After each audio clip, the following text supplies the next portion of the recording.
online yang saya kasih. Assalamualaikum, salam, salam sejahtera bagi kita, Namo Buddhaya, Om Swastiastu, Rahayu Bagaswaras, Pitik Tungtien, salam semua saudara. Semua saudara. Baik, malam hari ini kami dari Agama Konghucu melalui Zoom Indonesia Merayakan Perbedaan akan membawakan tema keyakinan dan keteguhan iman dalam teologi agama Konghucu yang akan dipaparkan oleh pemateri kita, Ibu Changlo Dr. Hewan Liang Kasbe. Tanpa berpanjang waktu lagi, mari kita dengarkan pemaparan dari narasumber kita malam ini. Silakan Changlo, diberi waktu kurang lebih 20 menit. Terima kasih. Selamat malam Bapak Ibu, salam semua saudara. Malam ini saya ingin membahas tentang keyakinan dan keteguhan iman di dalam teologi agama Konghucu. Setiap insan, umat itu uh, harus meneguhkan iman yang mana diajarkan pertama kali oleh orang tua kita. Karena pada waktu kita masih kecil, masih anak-anak, masih balita, itu belum kenal sekolah, belum kenal guru agama dan lain-lain, tetapi orang tua kita itu yang mendidik dan menumbuhkan iman dan keyakinan kita. Misalnya saya berkeyakinan agama Konghucu. Sejak kecil sudah dididik terutama oleh ayah saya untuk tata cara berbakti pada orang tua bagaimana, tata cara menghormati orang tua atau orang-orang yang lebih tua bagaimana, kalau bertamu bagaimana, dan hormat pada orang-orang yang lebih tua itu salam hormatnya bagaimana, sopan santun bagaimana. Misalnya kita tidak boleh membentak-bentak orang yang lebih tua, harus bersabar. Misalnya makan, menunggu orang yang lebih tua makan duluan. Kalau dipersilahkan anak-anak itu baru memulai makan dengan sopan santun, tata cara seperti itu. Kemudian di dalam iman itu saya sering untuk diajak ke kelenteng untuk melakukan ritual-ritual di kelenteng, dikenalkan bagaimana tata caranya, itu oleh orang tua, ayah dan ibu.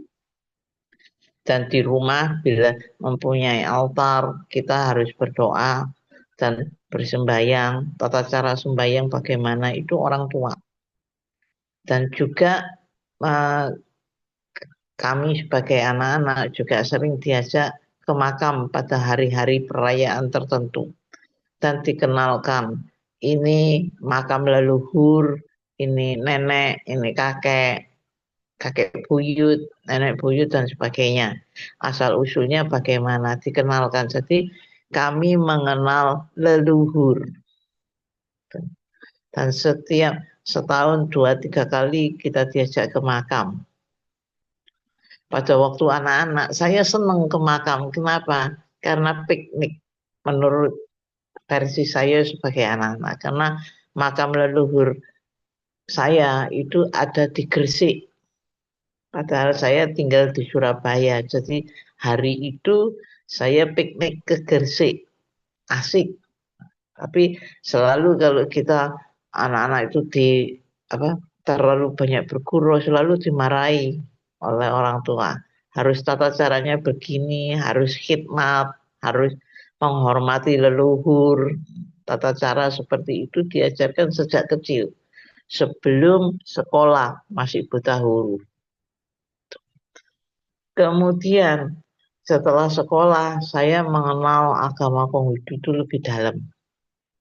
Mengenai bagaimana tata cara, bagaimana sopan santun, keimanan itu bagaimana. Itu saya lebih mengenal dari buku-buku itu. Tetapi tidak boleh menganggap bahwa agama saya itu yang terbaik di dunia. Tidak bisa. Karena semua agama itu satu dan Tuhan kita satu. Cuma cara untuk mengenal Tuhan kita adalah berbeda-beda. Jadi kita harus saling toleransi. Itu ditekankan oleh orang tua dan guru-guru agama saya waktu itu. Guru-guru agama kami. Dan menurut saya bila sudah yakin dengan imannya, dengan keteguhan iman dan kita yakin, kami harap tidak berpindah-pindah keyakinan. Loh, boleh sih kita mendengarkan, belajar tentang keyakinan lain. Itu harus. Tetapi tidak terus berubah keyakinan karena kita teguh dalam iman kita. Contoh, teman-teman saya sejak di Fakultas Perguruan Tinggi itu 90% Islam. Karena saya sekolah di perguruan tinggi itu nuntut ilmu di perguruan tinggi negeri. Jadi banyak Islamnya dan saya sering belajar sama teman-teman saya itu bagaimana tata cara agama mereka.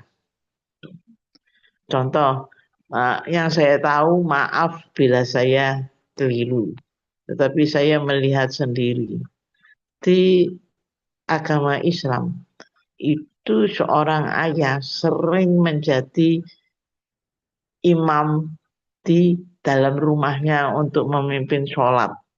Dan anak-anaknya sejak kecil itu dikenalkan sholat 5 waktu.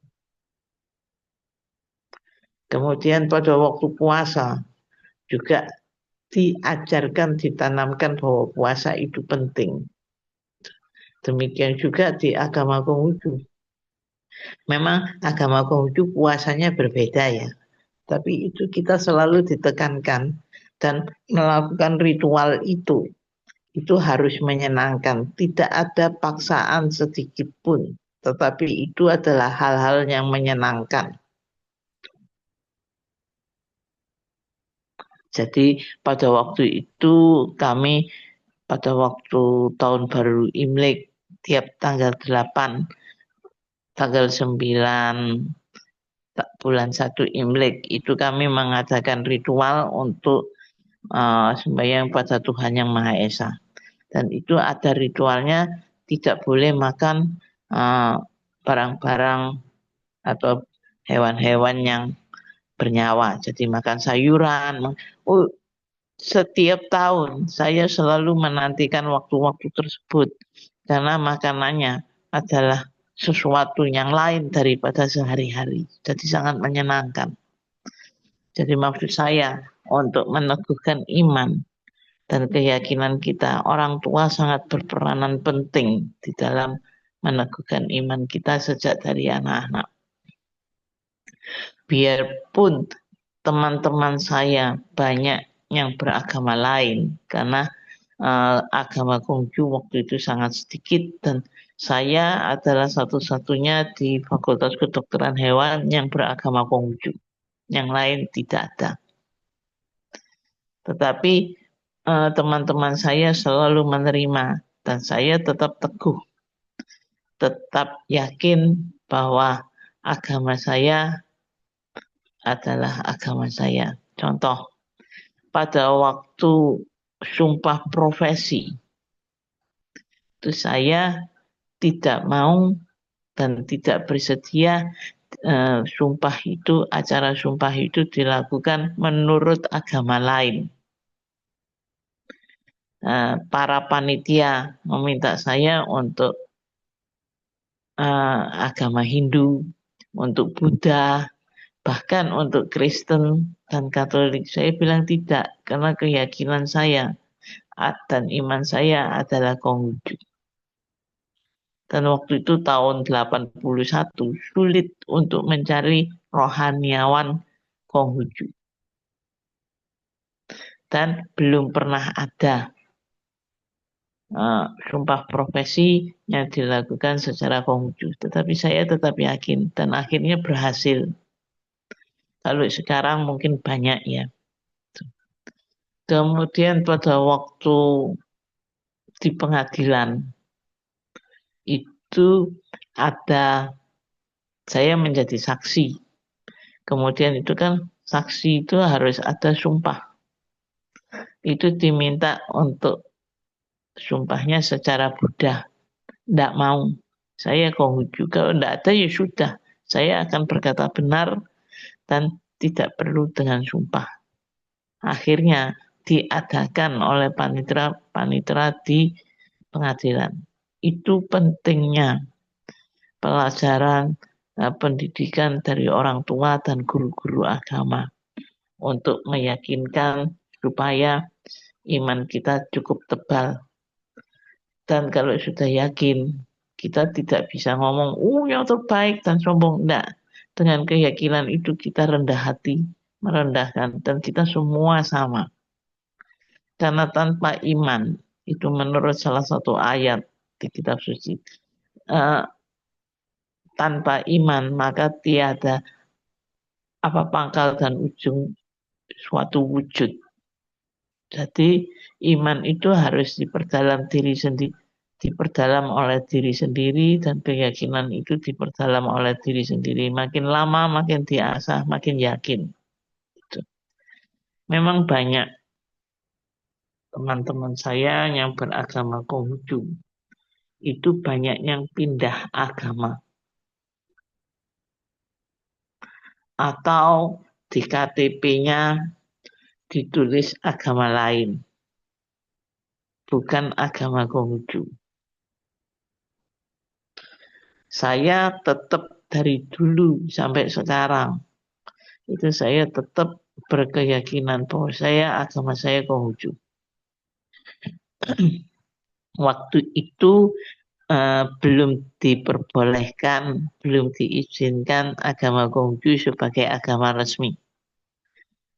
Banyak teman-teman umat Konghucu yang menulis di KTP itu beragama lain. Saya tetap tidak. Kalau tidak boleh ditulis, ya sudah, kosongkan saja kolom agama. Itu saya, karena saya yakin. Dan sekarang agama di KTP saya agama Konghucu. Dan juga agama itu tidak bisa berpindah-pindah. Banyak juga yang saya tahu, bukan hanya Konghucu saja atau salah satu agama, tapi banyak yang beragama itu tapi tidak kuat, tidak teguh imannya. Jadi agamanya hanya di KTP saja. Banyak teman-teman saya yang begitu. Tapi banyak juga teman-teman saya yang teguh imannya dalam satu agama tersebut. Saya saling menghormati. Contoh, dengan keteguhan iman masing-masing. Kalau saya berjalan dengan teman saya, mohon maaf yang Islam, itu kami makan siang atau makan malam, tentu aja saling menghormati.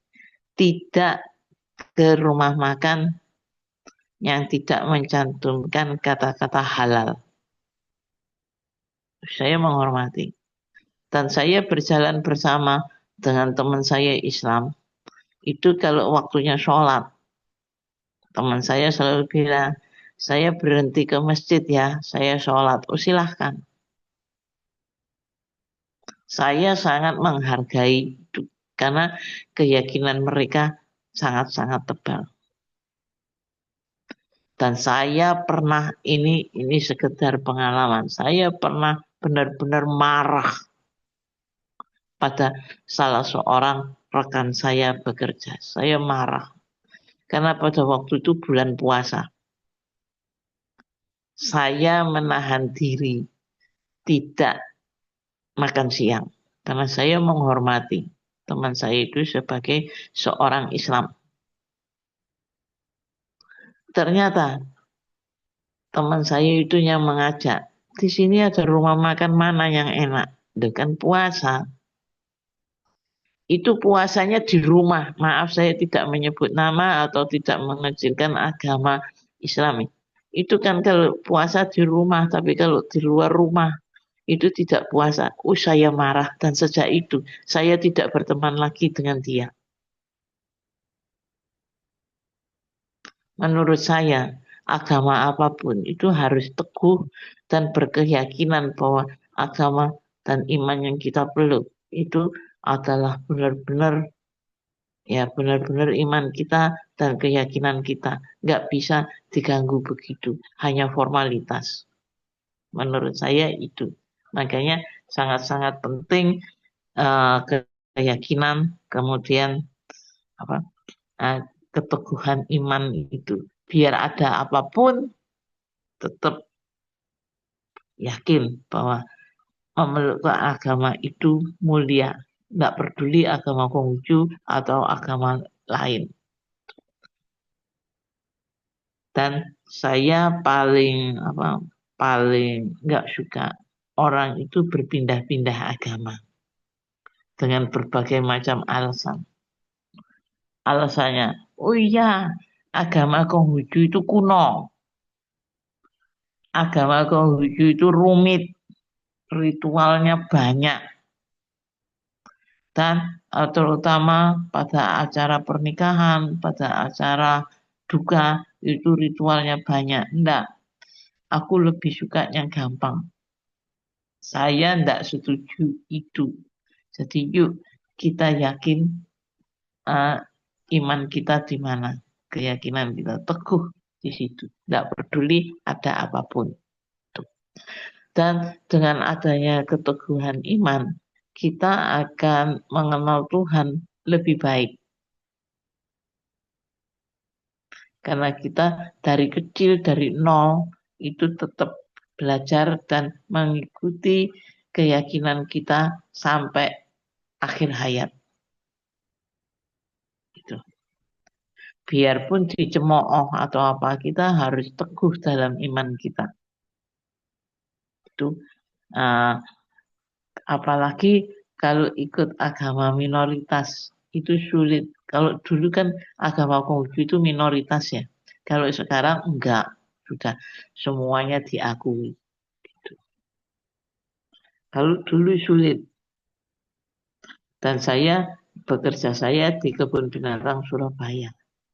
Tidak ada yang beragama Konghucu, tetapi saya tetap teguh pada iman dan keyakinan saya. Bahkan teman-teman itu bertanya pada saya bagaimana tata caranya, bagaimana cara menghormat dan sebagainya. Jadi kami guyup, bukan saya bilang Konghucu terbaik, enggak. Tetapi kita guyup, tidak berpindah-pindah agama dan ke sana kemari. Jadi saya harap para orang tua eh, yang ada dalam dialog ini mendidik anaknya sejak nol untuk teguh dan ya pada keyakinan dan iman kita. Sejak kecil harus diajarkan. Dengan adanya keteguhan dan keyakinan itu tidak akan ada apa ya? Menurut saya tidak akan ada perang, tidak akan ada kejahatan-kejahatan. Karena semua agama itu akan melarang adanya kejahatan. Misalnya tidak ada agama yang mengizinkan umatnya untuk mencuri, mengizinkan umatnya untuk membunuh sesama manusia, tidak ada. Semua agama. Nah, kalau kita sudah yakin pada iman kita masing-masing dan teguh, itu betapa damainya dunia. Demikian, selamat malam, salam semua saudara.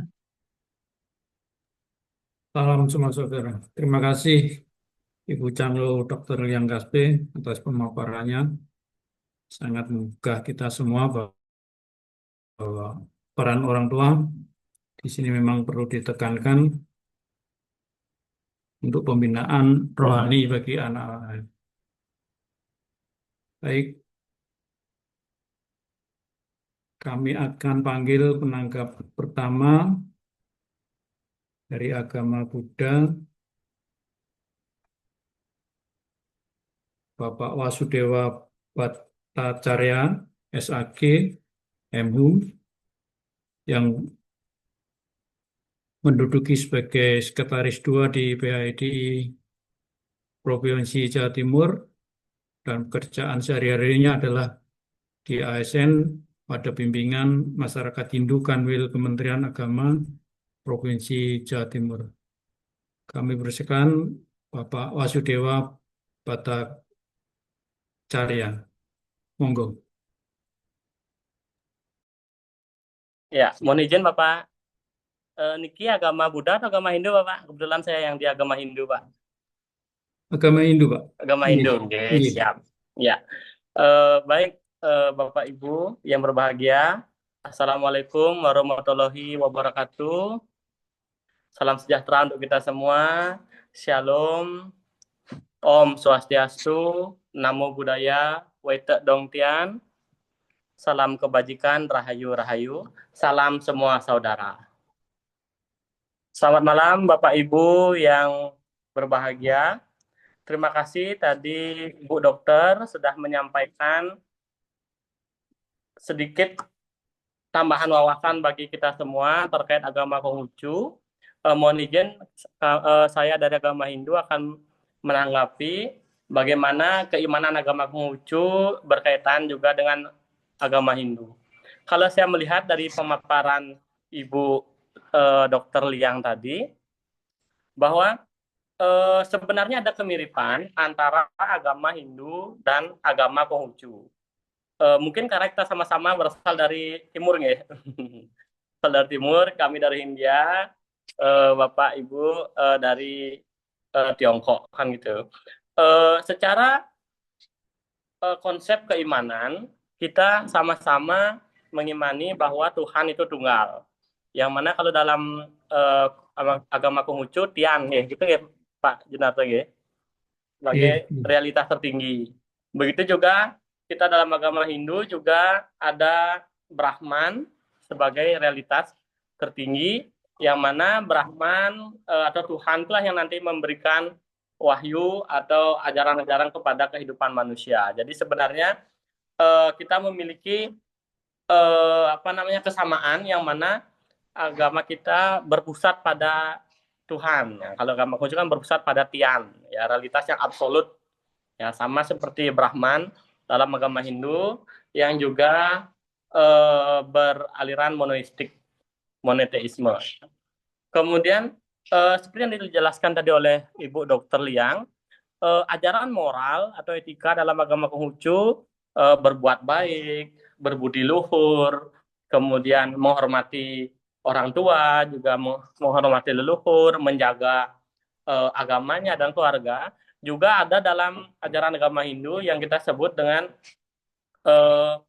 ajaran Dharma. Ajaran Dharma itu kan adalah hukum yang mengatur kehidupan manusia, yang mana kita dalam kehidupan sehari-hari juga harus selalu berbuat baik, tolong-menolong, kemudian tanpa membeda-bedakan agama atau bangsa manapun. Nah, itu kan sama seperti yang diceritakan oleh Ibu Liang tadi. Apalagi kami dalam agama ini juga mengenal konsep karma, yang mana setiap perbuatan ya pasti akan ada hasilnya. Oleh karena itu kalau kita berbuat baik, maka pasti akan juga mendapatkan hasil yang baik. Ya. Nah, tapi kalau saya melihat juga mungkin ada sedikit perbedaan antara konsep keimanan agama Konghucu dengan Hindu. Mohon diluruskan Pak, kalau saya salah, nggih. Saya juga pernah membaca bahwa kalau keimanan Konghucu itu kan sangat fokus terhadap keharmonisan, ya, ada keteraturan sosial kehidupan manusia supaya orang menjadi berbudi luhur, kan itu Pak, nggih. Kalau kami di Hindu, kami lebih kami meyakini bahwa tujuan akhir kita adalah pembebasan atau moksa, yang mana kita sudah tidak mengalami siklus kelahiran lagi di dunia ini, atau kita sebut dengan punarbawa atau samsara, sehingga tujuan akhirnya itu dalam konsep keimanan Hindu adalah mencapai moksa, yaitu bersatunya antara jiwa ini dengan Sang Pencipta. Oke. Mungkin itu yang dapat saya tanggapi terkait pemaparan dari Ibu Dokter Liang tadi, sangat luar biasa. menambah pengetahuan bagi kita bagaimana keteguhan iman itu ya, kalau kita agama apapun agamanya, kita harus teguh terhadap iman kita sehingga kita bisa membawa kebaikan kepada orang lain. Ya, demikian dari saya. Terima kasih. Mohon maaf apabila ada yang kurang berkenan. Eh, Salam semua saudara. Silahkan dilanjutkan. Salam semua saudara. Terima kasih Pak Wasudewa. Memang setiap agama mempunyai kesamaan dan sedikit perbedaan, tapi inti dari ajaran kita masing-masing adalah memang baik, penuh cinta kasih, dan mungkin di agama-agama lain juga ada karma, ya. Begitu juga di agama kami, Konghucu, kami juga mengenal akan adanya karma. Seperti yang ada di dalam salam keimanan kita, hanya kebajikan Tuhan berkenan. Dan milikilah itu satu kebajikan. Baik, untuk menanggap berikutnya akan kami panggil dari agama Islam, Ustadz Lukman Hakim.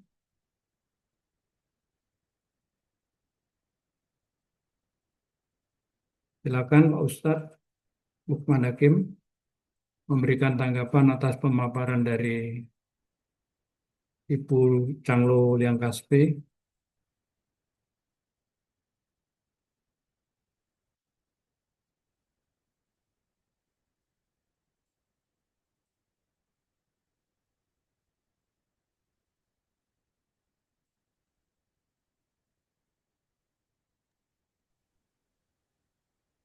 Ustadz Lukman, apakah masih berada di sini?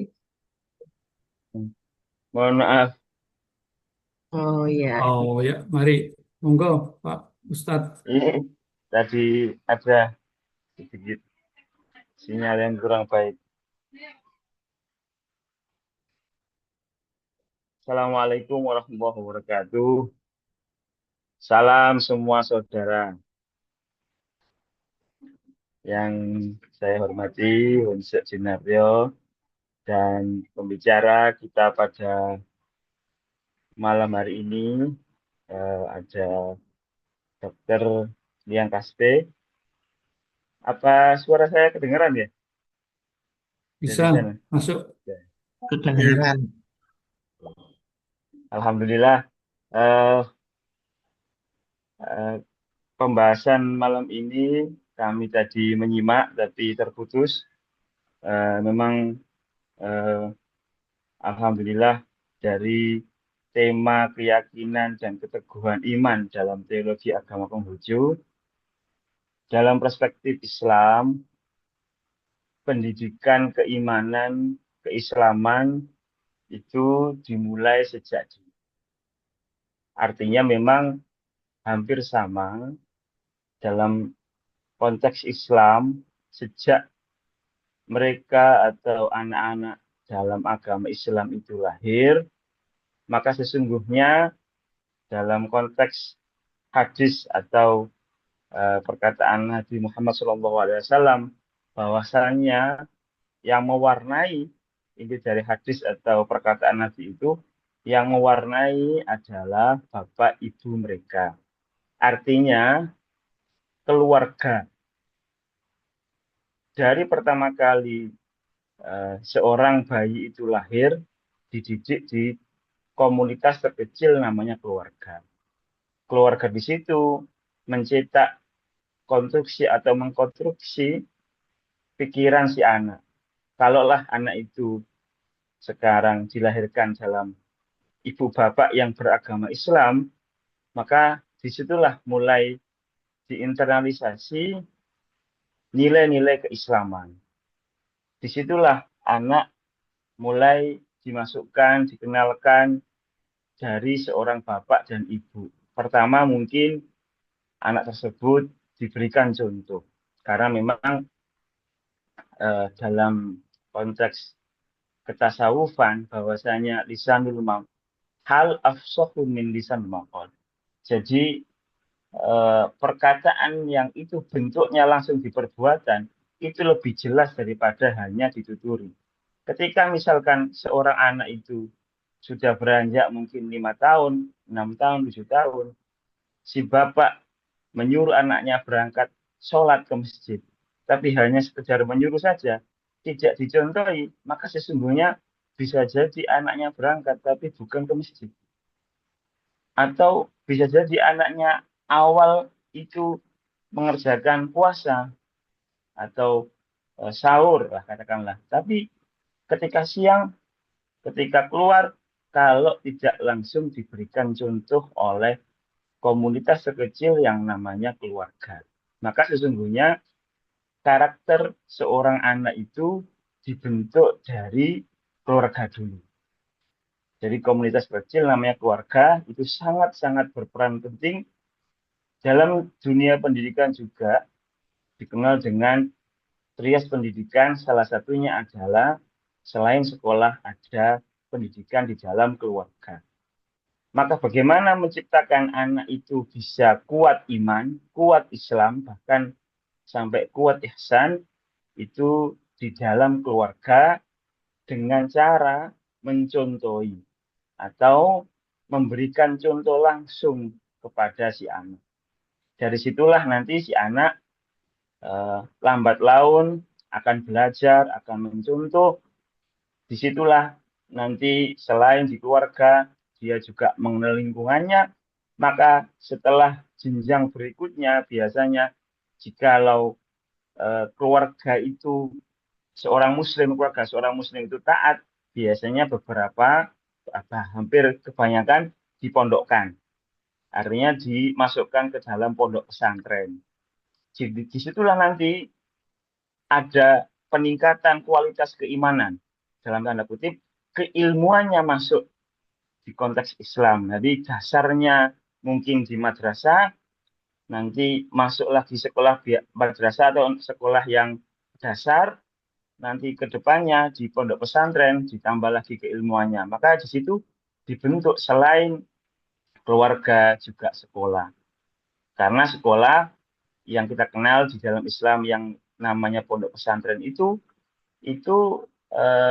bisa jadi sistemnya 24 jam. Artinya anak terpantau selama 24 jam, kegiatan sudah diatur. Kalau kami dulu di pondok itu terjadwal kegiatan itu.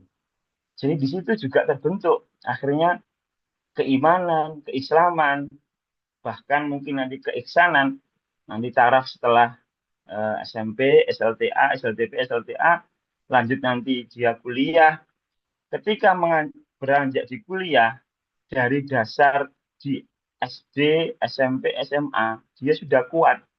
Maka ketika di kuliah berbenturan dengan mungkin pandangan atau perspektif agama lain, dia sudah kuat dasarnya dari keluarga dan mungkin sebagian besar bisa dikatakan kalau keluarga muslim di pondok pesantren sudah kuat di pondoknya. Maka ketika keluar dari situ, keluar dari pondok pesantren dan dia mau kuliah, di situ dia mengenal perspektif yang berbeda karena dia akan bersinggungan dengan agama lain, berdampingan, bertoleransi, dan lain sebagainya.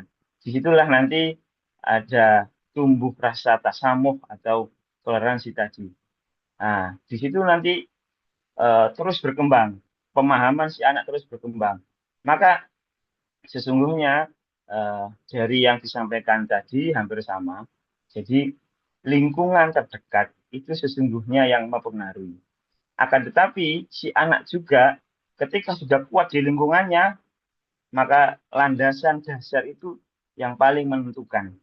Nanti ke depannya bagaimana, apakah dia terus imannya kuat atau tidak, nanti tergantung lingkungan sekitarnya. Nah itu mungkin bagaimana seorang Muslim atau orang Islam, kita sebut seorang Muslim bisa survive atau bertahan pada taraf yang lebih luas. Nah, di situ nanti ketika dia mungkin kuliah, terus sudah dewasa, bertetangga, karena kuat imannya dan ketika kuat imannya, eh, kiri kanan mungkin beda agama, dia terus mengembangkan pemikirannya karena dia nanti akan bertetangga, berdampingan dengan agama lain.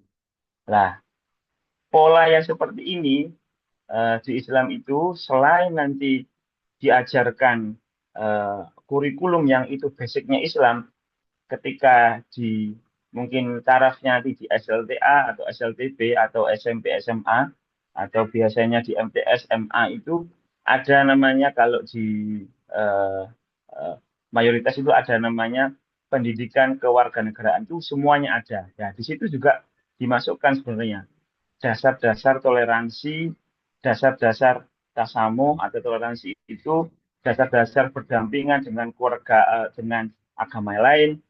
Nah, nanti eh, kita bisa membayangkan bagaimana komunitas-komunitas yang itu membentuk anak dari sejak kecil sampai nanti hingga dewasa, sampai nanti hingga eh, bertemu dengan halayak yang banyak, yang itu mungkin tidak di dalam satu komunitas Muslim saja, tapi banyak berdampingan dengan komunitas-komunitas yang lain seperti agama Konghucu, agama Buddha, agama yang lain, karena eh, kita tidak tahu di mana 5 tahun, 10 tahun ke depannya kita berada. Maka sesungguhnya pendidikan keimanan itu bisa dimulai dari keluarga, sekolah, dan juga lingkungan yang ada di sekitarnya. Dan di situ juga disisipkan pendidikan toleransi yang itu penting untuk merekatkan di kerukunan beragama di Indonesia ini. Itu saja yang bisa saya sampaikan. Mohon maaf jika mungkin salah kata atau bagaimana. Terima kasih. Assalamualaikum warahmatullahi wabarakatuh. Salam semua saudara. Salam semua saudara. Terima kasih Pak Ustadz Lukman Hakim, Sarjana Filosofi, Master Sosiologi. Mohon maaf tadi kurang menyebutkan untuk gelarnya Pak Ustadz. Saya rasa hampir sama dengan pola didik di ajaran agama Konghucu bahwa pendidikan sejak dini diperlukan sekali, ya sama seperti yang kita lakukan di Konghucu. Orang tua memberikan contoh yang real, yang nyata, seperti yang dipaparkan oleh Dr. Liang Kasbe tadi. Dan juga saya lihat di lingkungan saya kan dekat MTS ini, Pak. Memang setiap sore kalau saya lihat anak-anak itu sering ada ngaji, ada pelajaran agama-agama di sekolah maupun di masjid-masjid dekat kami. Polanya hampir sama lah. Terima kasih Pak Ustadz Lukman Hakim.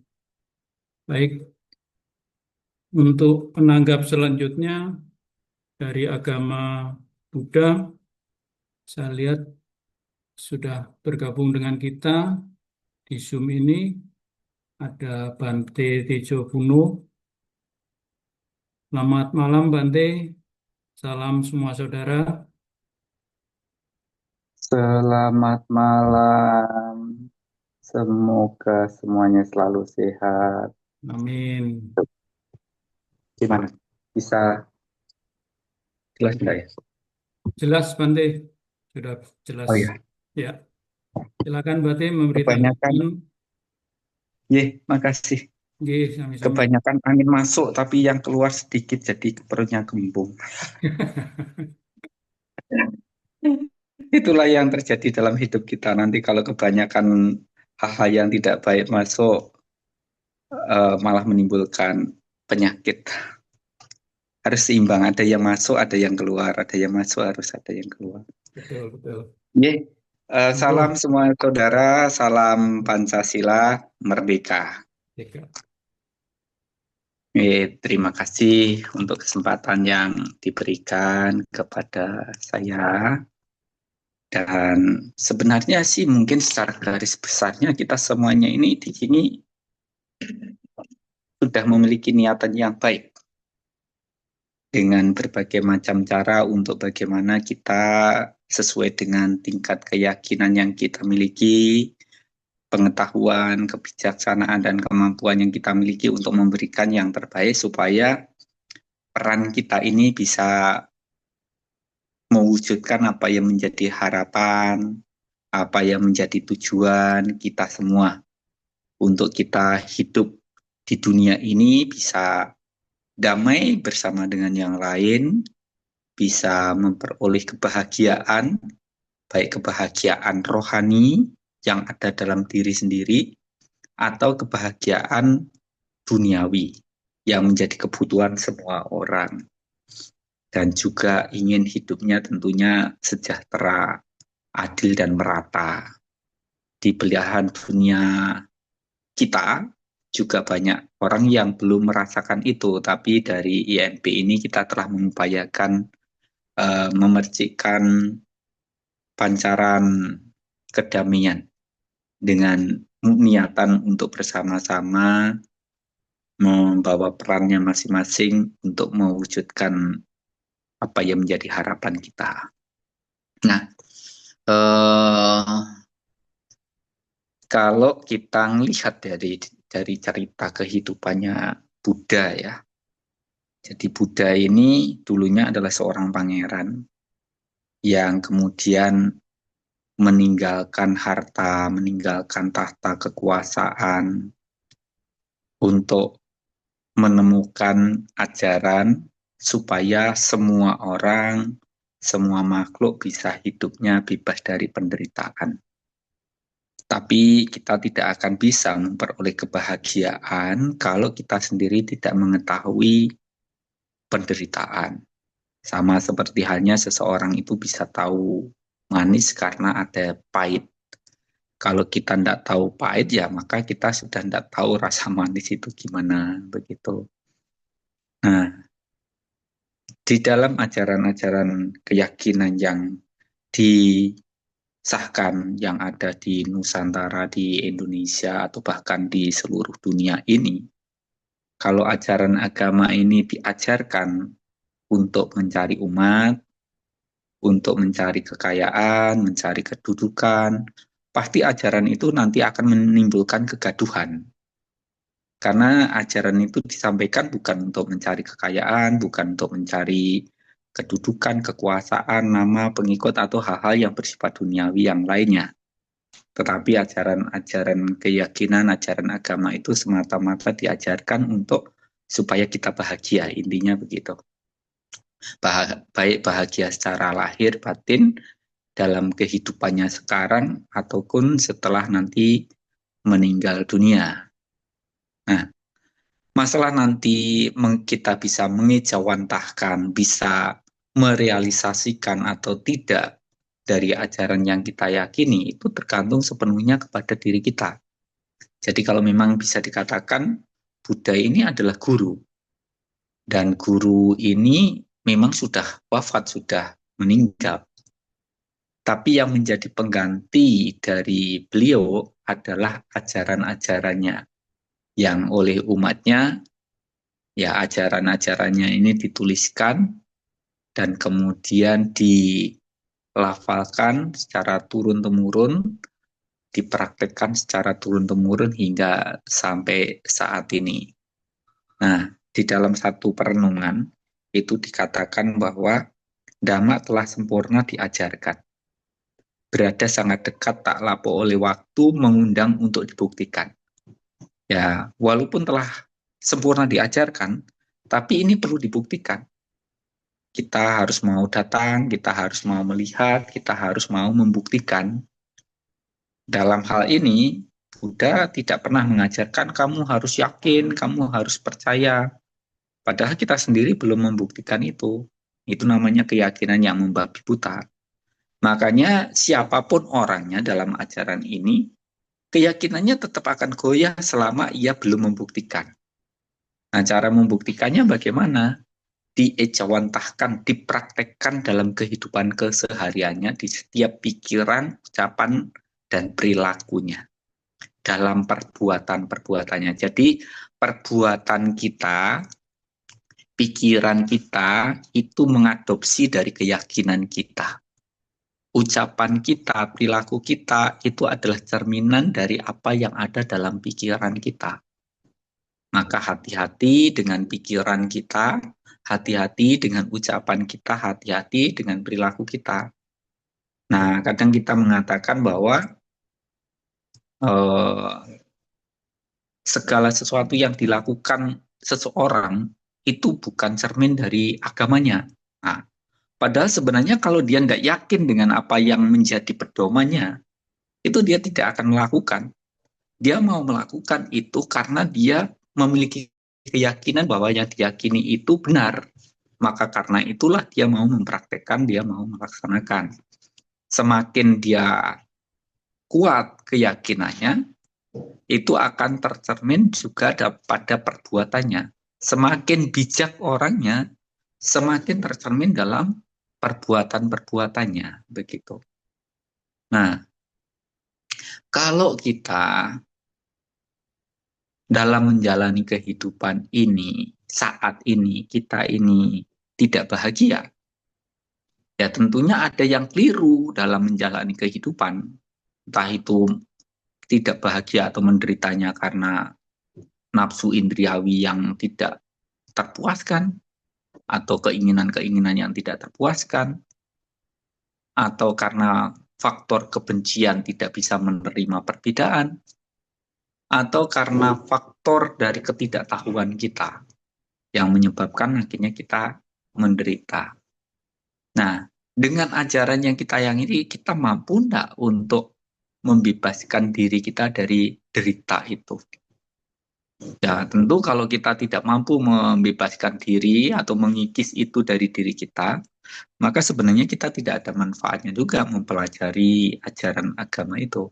Kalau istilahnya, kalau dulunya penuh dengan keinginan, dia tahu dia menderita karena keinginannya. Setelah belajar keyakinan, belajar ajaran agama, dan bahkan mempraktikkan ajaran agama, keyakinannya, keinginannya itu tambah dan terus bertambah. Ini tandanya dia tidak mendapatkan manfaat, harusnya terkurangi keinginannya. Nah, Ibu Asara sekalian bisa bayangkan, tubuh jasmani ini memiliki daya kekuatannya yang semakin hari semakin menurun. Kalau keinginan kita terus bertambah, apa yang terjadi pada diri kita? Semakin kita tua, pasti semakin akan menderita karena dikerjakan sendiri tidak mampu, minta tolong sama anak, sama cucu atau saudara, kadang dilakukan atau kadang tidak dilakukan. Kadang dilakukan tapi tidak sesuai dengan keinginan kita. Akhirnya kan kita malah marah-marah di usia tua. Maka kita harus terus mengurangi keinginan-keinginan kita yang membuat kita menderita ini. Kalau kita dengan menyimpan ketidakpuasan, kebencian, kejengkelan, sulit menerima perbedaan, dan setelah kita belajar ajaran agama tambah sulit untuk menerima perbedaan, membenci perbedaan, ya pasti di usia kita semakin tua pasti menderita karena ternyata banyak sekali perbedaan-perbedaannya. Kayak seperti hanya perumah tangga lah. Baru menikah itu kayak dunia milik berdua. Sebulan, 2 bulan, setahun, 2 tahun, wah mulai gegeran. Beda pandangan, beda pikiran, beda pendapat, beda selera ini, selera itu, wis gegeran. Jarang yang mampu bertahan karena sama-sama mampu tidak mampu untuk mengalah. Sama-sama bertahan dengan akunya, egonya. Sehingga yang terjadi saling melukai, saling menyakiti. Nah, maka karena itu ya kita harus bisa memastikan dengan kita mempraktekkan, meyakini, mempraktekkan yang ajaran agama yang kita yakini, kita lebih baiklah perbuatannya, lebih bijak, dan lebih bajik, lebih bahagia. Nah, kalau kita sudah merasakan sedikit atau banyak dari apa yang kita praktekkan, maka keyakinan kita akan semakin kuat, semakin kokoh, begitu, tidak mudah goyah dengan berbagai macam permasalahan-permasalahan yang datang bertubi-tubi dalam kehidupan ini. Jadi kadang-kadang ya karena kita sendiri memang sudah bermasalah begitu, ya dengan pasangannya pun juga bermasalah, dengan anaknya bermasalah, dengan saudaranya bermasalah, dengan lingkungannya bermasalah. ya dengan pemimpin-pemimpinnya bermasalah. Kenapa? Karena ya memang diri kita adalah orang-orang yang bermasalah. Tapi kalau kita menjadi orang yang tidak bermasalah, yang artinya itu urusan rohani kita bisa eh, selesai tuntas itu ya, kita memiliki keyakinan yang kuat, memiliki kebijaksanaan dan kemampuan untuk mempraktekkan dalam kehidupan sehari-hari kita, ya maka tentunya kita juga akan menjadi lebih baik dan lebih berbahagia kalau kita bisa mempraktekkan melaksanakan itu. Tapi masalah nantinya bisa mempraktekkan atau tidak, ya semuanya tergantung sepenuhnya kepada diri kita masing-masing. Jadi mohon maaf kalau saya kasih perumpamaan, ajaran agama itu ya sebenarnya netral juga. Nah, tergantung bagaimana kita menggunakan ajaran agama kayak pisau lah ya, atau ilmu lah. Ilmu ini netral, ada yang digunakan dengan baik untuk berbuat baik, akhirnya menjadi ilmu yang baik, berguna bermanfaat. Ada yang ilmu itu digunakan untuk melakukan hal yang tidak baik, maka menjadi ilmu yang tidak baik. Padahal ilmunya itu netral-netral saja. Atau pisau, pisau itu ya bisa menjadi pisau pembunuh atau pisau buat masak. Kalau digunakan untuk masak ya pisau dapur, tapi kalau digunakan membunuh orang ya pisau pembunuh. Padahal sebenarnya yang menggunakan itulah yang sesungguhnya penentu dari pisau, bukan pisaunya. Nah, maka mari Ibu Bapak Saudara sekalian, dengan waktu yang terus berlalu, kita terus belajar dan terus belajar, supaya kita bisa hidup guyup rukun, bisa membangun bangsa negara ini dengan lebih baik. Sehingga kita menjadi orang yang tidak bermasalah, yang tidak akan mempermasalahkan apapun yang bukan masalah apalagi yang memang bermasalah. Jadi kita tidak mempermasalahkan yang memang bukan masalah, dan juga tidak mempermasalahkan yang memang itu masalah. Karena kita memang sudah selesai dengan diri kita sendiri. Tapi kalau kita menjadi orang yang bermasalah, semuanya apapun akan nampak salah di mata kita. Yang benar pun juga salah, yang tidak benar apalagi. Begitu ya. Baik, terima kasih untuk kesempatan yang telah diberikan. Semoga Ibu Asra sekalian selalu sehat, sehat rohaninya, sehat jasmaninya, sehat lingkungannya, dan juga semoga sehat kantongnya. Terima kasih. Salam semua saudara, salam Pancasila, merdeka. Salam semua saudara merdeka. Terima kasih pencerahannya, Bante Tejo Puno. Saya rasa semua agama pada intinya juga bukan untuk lomba mencari umat, setuju Romo. Ya, intinya kita semua di sini berkumpul dalam Zoom ini mencari kebahagiaan, ya setuju juga, lahir batin yang itu kita harus wujudkan dalam kehidupan kita. Sama seperti yang dipaparkan tadi bahwa iman itu harus disempurnakan sendiri dan jalan suci itu harus dijalani sendiri juga. Nah, ini semua tergantung dari kita masing-masing. Mari kita bersama-sama mempraktekkan ajaran kita masing-masing yang kita imani demi kebahagiaan kita, kebahagiaan masyarakat, dan kebahagiaan dunia kalau kita mampu untuk melakukannya. Terima kasih, Bante. Sami-sami. Oke. Selanjutnya penanggap mungkin Prof. Nyoman Sutantra akan menambahkan.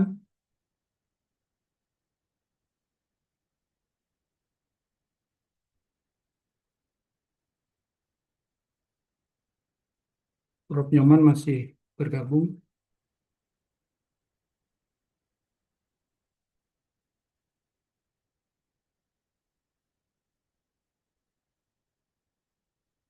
Baik, sambil menunggu Prof. Nyoman, di sini ada satu pertanyaan untuk Dr. Liang Gaspe.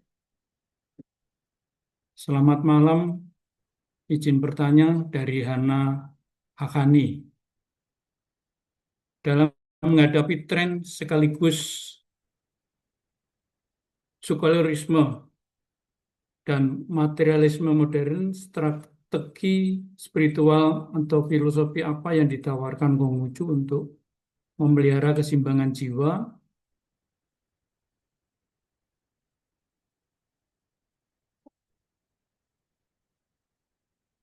dan menemukan makna hidup berlandaskan kepada Tien, Tuhan yang Maha Kuasa, dan prinsip moral yang kokoh.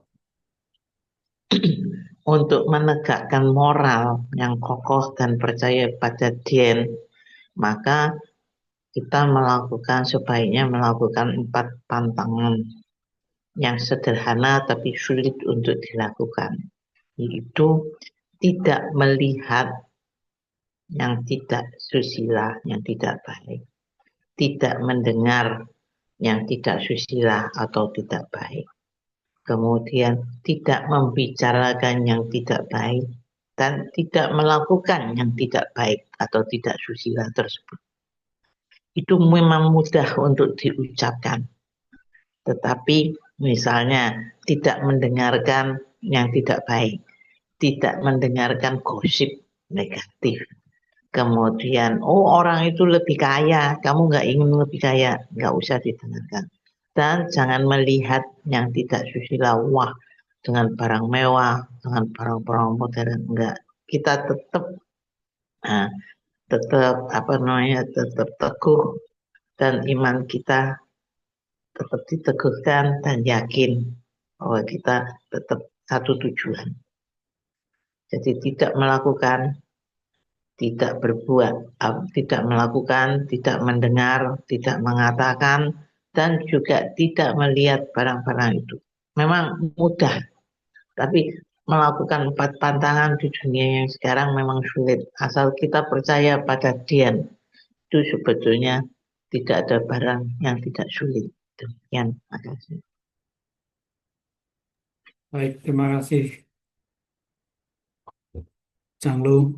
Mungkin bisa menjawab Ibu Hana Hakani.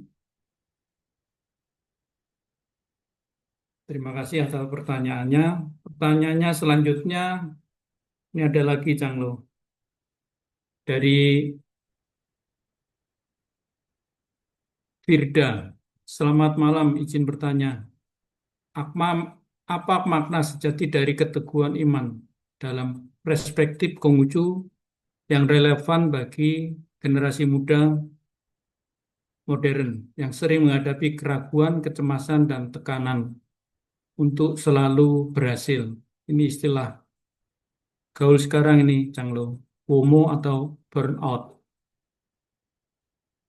FOMO itu fear of missing out, ketakutan atau kecemasan yang tertinggal dari aktivitas yang menarik yang sering terjadi di media sosial. Sedangkan burnout itu anak gaul sekarang ngomongnya kondisi kelelahan emosional, mental, dan fisik. Canggung. Ya, untuk hal-hal tersebut memang sekarang banyak di generasi penerus atau generasi muda. Tetapi kalau kita dengan iman yang tebal, kita hanya menyaksikan saja. Tapi kalau kita teguh, kita tidak akan terpengaruh dengan hal-hal seperti itu. Yang untuk tidak terpengaruh, ya kita melakukan ritual-ritual, kita berdoa, dan kita percaya bahwa Dia akan dengan bimbingan Nabi akan menentukan yang terbaik untuk kita manusia-manusia umat Konghucu dan umat semuanya.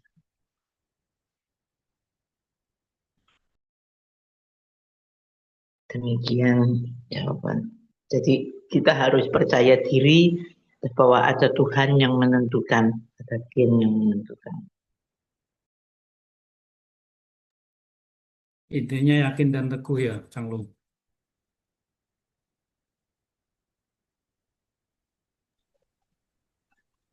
Iya benar.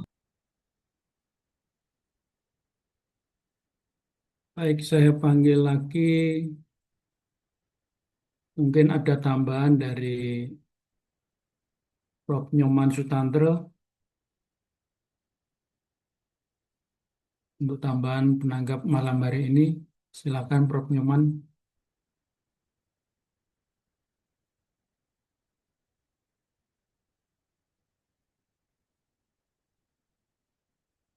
Atau ada pertanyaan dari para peserta untuk malam hari ini tentang tema kita, keyakinan dan keteguhan iman.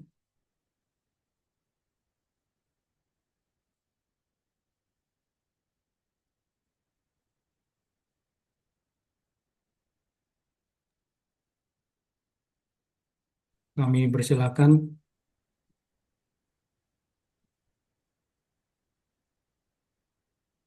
Ini di kolom chat ada yang dari Ana ini sudah dibaca, Pak. Yang dari kolom chat, Yang paling bawah. Ana sudah, Oh, sudah.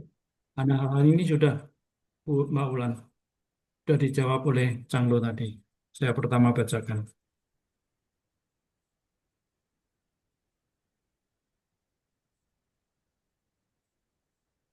Prof. Nyoman Sutantro apa masih di tempat? Bisa memberikan tambahan dari perspektif Hindu.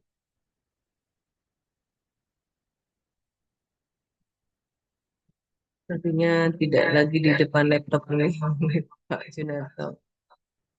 Ya, kelihatannya ada kuliah dia. Oh ya, mungkin dari audiens yang lain bisa. Silakan audiens yang ingin bertanya tentang tema kami, keyakinan dan ketentuan iman dalam perspektif agama Konghucu, saya persilahkan.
Ya, mungkin bisa dilanjut ke konklusi sama closing statement. Oh, ada satu pertanyaan lagi nih, Mbak Ulan, dari Oh ya, Ibu Devi. Canglo ada satu pertanyaan lagi, mungkin yang bisa dijawab. Saya Iya, bacakan. pertanyaannya apa ya? Dengan derasnya arus informasi dan tantangan era etika digital, bagaimanakah teologi Konghucu membimbing umatnya untuk mempertahankan kejernihan nurani dan menerapkan nilai-nilai moral dalam ruang virtual, misalnya dalam menghadapi hoax atau cyberbullying? Terima kasih. Ya, semuanya itu kembali pada keteguhan iman dan keyakinan. Dan peranan orang tua itu sangat-sangat penting sehingga tidak ada cyberbullying dan sebagainya. Dan itu pada waktu masih anak-anak belum cukup umur, itu orang tua sangat berperanan penting untuk mencegah terjadinya hal-hal itu.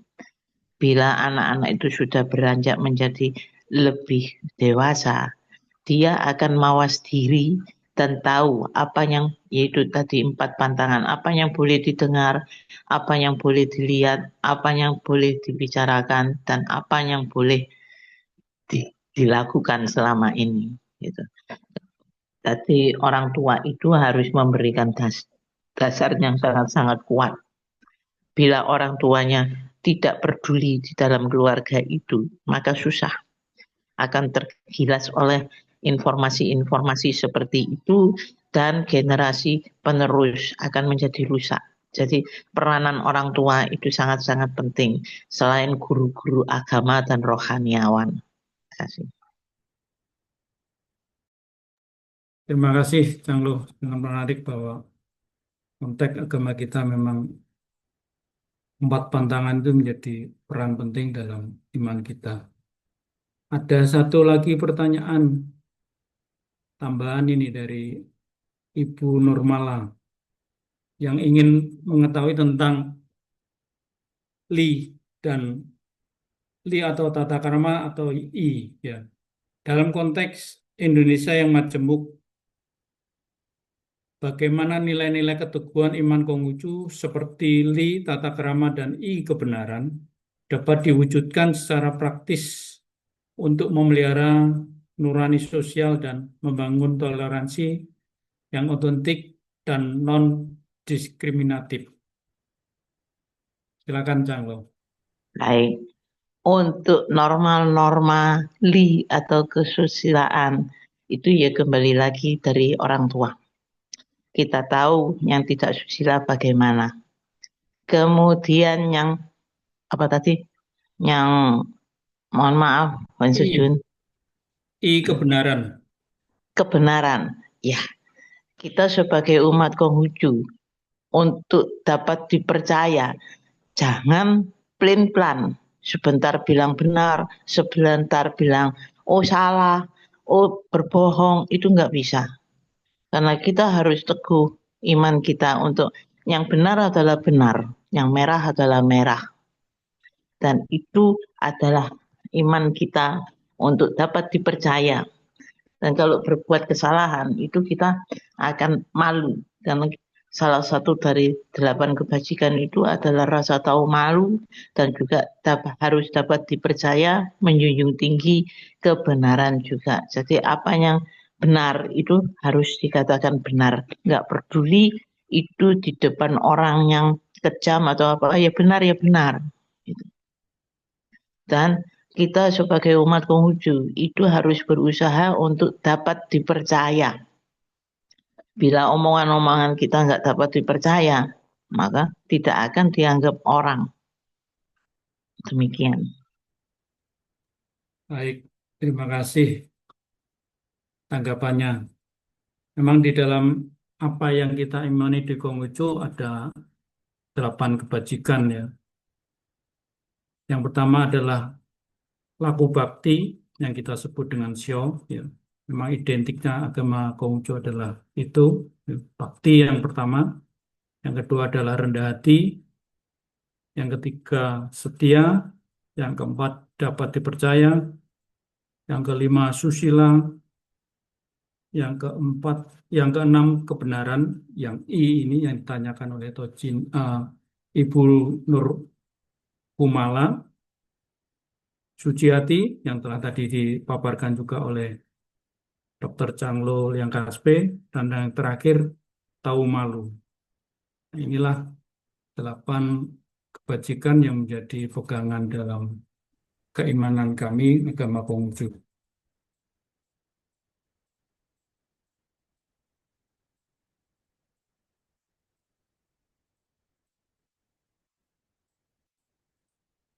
Baik, terima kasih, sangat interaktif malam ini. Saya rasa banyak pertanyaan yang mungkin teman-teman ingin bertanya kepada kami ya tentang apa yang kami imani, dan telah banyak dijawab dan dipaparkan oleh Dr. Calo yang Kaspe malam hari ini. Dan saya rasa tidak ada pertanyaan lagi. Link absensi sudah dibagikan oleh panitia. Silakan para peserta untuk mengisi untuk penerbitan e-sertifikatnya, dan tiba saatnya untuk penutup. Saya persilakan Ibu Changlo Dr. Hewan Liang Kaspe untuk memberikan closing statement. Terima kasih. Terima kasih atas semua tanggapan, semua pertanyaan-pertanyaan yang sudah diajukan dalam dialog ini. Saya sangat-sangat senang karena mendapatkan tanggapan-tanggapan yang cukup hangat. Mari kita untuk merayakan perbedaan ini karena banyak persamaannya juga. Kita teguhkan iman dan keyakinan kita untuk meraih Indonesia sukses dan tidak ada perbedaan lagi. Sekian, terima kasih. Selamat malam, salam semua saudara.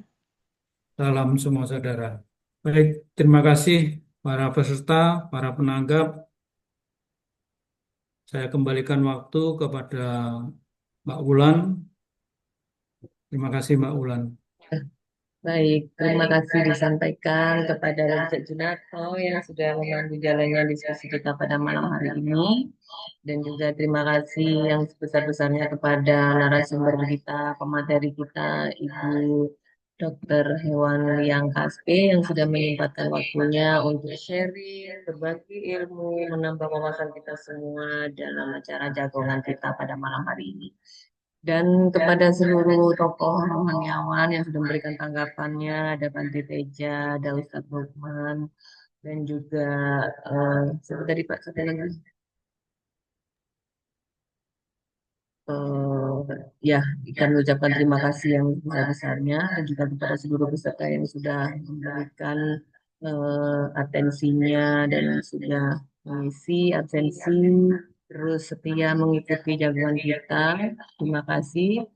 Dan pada malam hari ini kita sudah diajak untuk memasuki khasanah spiritualitas agama Konghucu yang menekankan cinta kasih, kebenaran, ketertiban moral, dan juga keteguhan hati. Yang mana dalam ajaran Konghucu, iman bukan sekedar kepercayaan intelektual, tetapi sebuah jalan hidup yang tercermin dalam perilaku dan kesetiaan pada nilai-nilai kebaikan. Dan dengan penuh hormat kita sampai di sini perjumpaan pada malam hari ini. Jangan lupa Bapak Ibu untuk mengisi link absensinya dan kuesioner untuk penerbitan e-sertifikat. Sebagai penutup, izinkan saya untuk membacakan satu bait pantun. Saya bacakan ya. Burung camar terbang ke tepi, membawa pesan dari samudra. Keteguhan Betul. iman menjernihkan hati, mendekatkan insan dalam cinta sesama. Baik, itulah tadi pantun dari saya sekaligus menutup jagungan kita pada malam hari ini. Sampai jumpa Senin mendatang dengan tema yang berbeda dan tokoh pemateri yang berbeda. Dan wassalamualaikum, salam semua saudara. Terima kasih Pak Jinarto, Bu Salam semua Dokter saudara. Liang Kaspe. Sama-sama Mbak Wulan.